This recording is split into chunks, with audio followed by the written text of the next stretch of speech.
あ、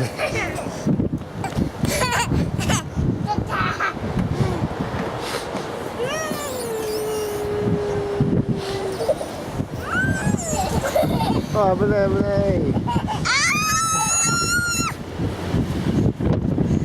おい、俺のチンチン踏むなよ。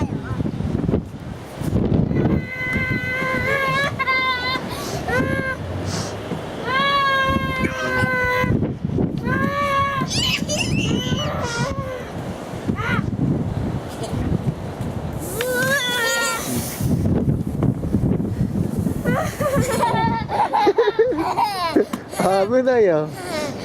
前はレオン君。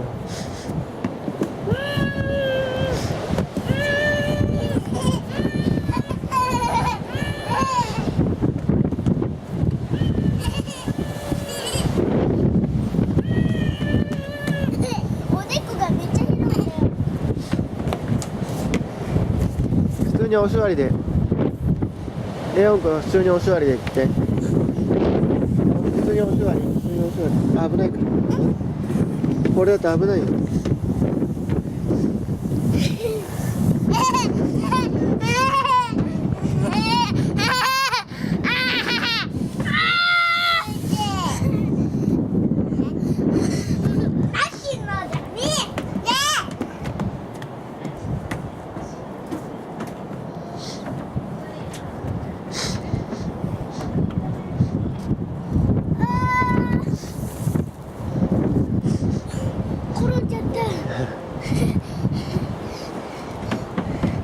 いける？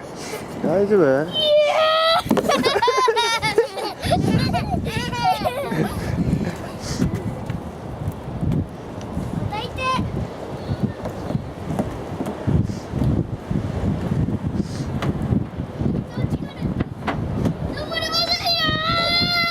ほらほら、危ない、ちゃんと見て見て。危ない危ない。よし、もうそろそろしたら行くよ。風強いから。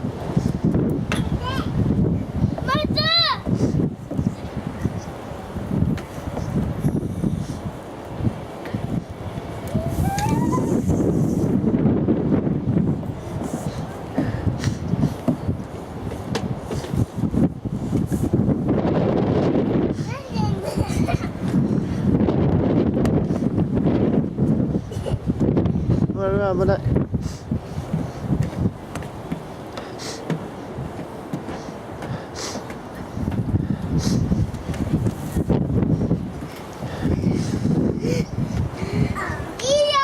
いける？怒っちゃわないでよ。